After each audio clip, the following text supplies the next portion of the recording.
Olivieri, and I'm going to talk to you today about 3 treatments that really, really work in cardiac arrest. So first, again, a good talk, my financial disclosures. My parents still pay my cell phone bill. It's just like Alright, so today, I'm going to talk to you about the best drugs that work in cardiac arrest that we're not using. I'm going to talk to you about the best device we have that none of us use. And like everything in New York, I'm going to reiterate that location really matters. Alright, so the best drugs we're not using every day. Hopefully some of you have heard of this on a blog, but it's VSE. So these are vasopressin, steroids, and epi. So what is this? It's a whole protocol. For the first 5 rounds, in addition to epinephrine, you get 20 units of vasopressin. And at the very beginning, you start off with 40 milligrams of soluble drug. Alright, so we get Dr. Mentzelopoulos. This is the older Greek study in an area where AHA takes out vasopressin and no one thinks epi works. He just throws everything at it. So we get vasopressin, steroids, and epi. And we get a number needed to treat of 7 to save a life. Normally, that would be practice changing. We have a couple problems here. So it's a 100-person study. It's 1 center in Greece. And their methods weren't great to show who had a neurologically intact discharge. So we get the New Age Greek study. He fixes all these.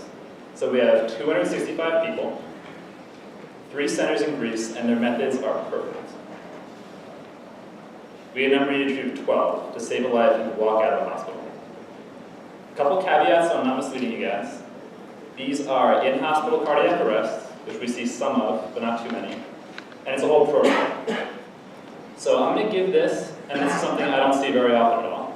I'm going to give this a pretty good thumbs up with the caveat that it's not the normal population we see. Alright, the best toy we're using. Let me tell you guys that there are 25 human and animal studies saying that we have a device that improves blood pressure, improves perfusion to your brain, and improves survival. So I'm talking about an impedance threshold device, or ITD, and there's 2 different models up here. I don't endorse one or the other.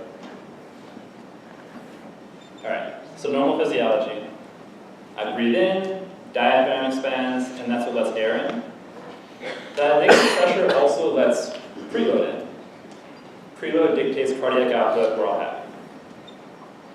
Sudden cardiac arrest.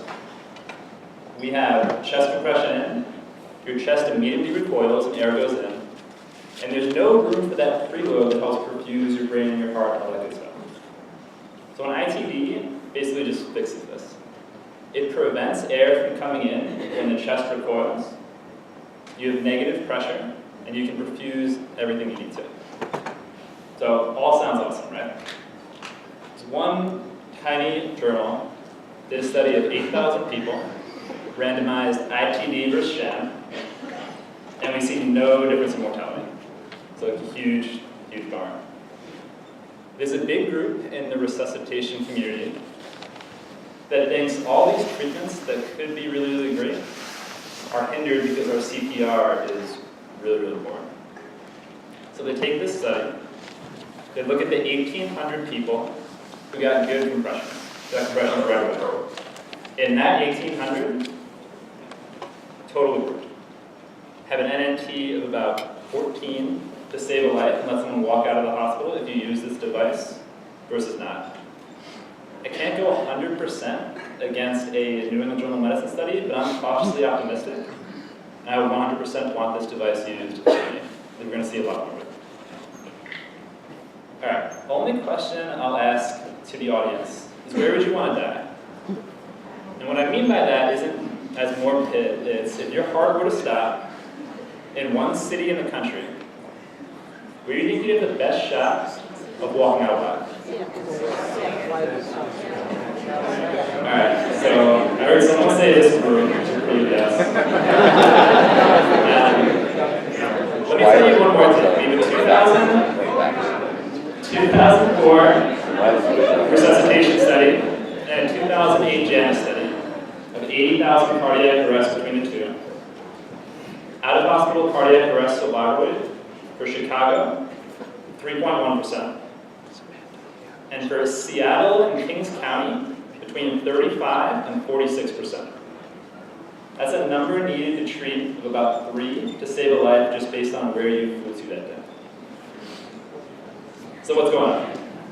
This guy on your right is Dr. Leonard Cobb. He trained 100,000 people how to do CPR in the 1970s in Seattle. They have Medic 1 as their paramedic squad. And he basically dubbed the public Medic 2. And they're an extension. They placed AEDs everywhere. And with shockable rhythms, the survival rate goes up to 62% in Seattle and Kings County. That's better than a coin flip. And I think they had an embarrassing 56% last year, compared to about 8 to 9% for the rest of the country. FYI, New York's 6.5%.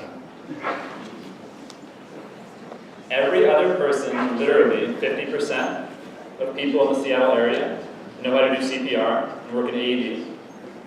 They were the first city in the world to have dispatchers instruct bystanders to do compressions.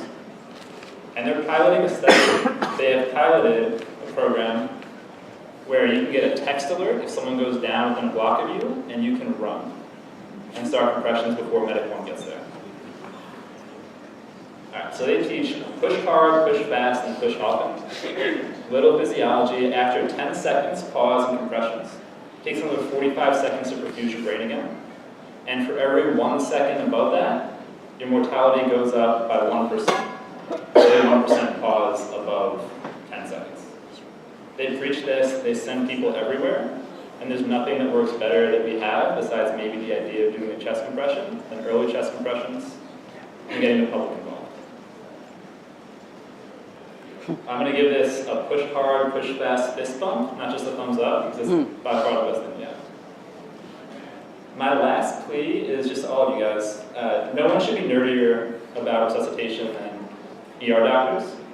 And I'd push that no one should be better at it than New York ER doctors. So I'm hoping that we can be the next generation to save more lives than the defibrillator.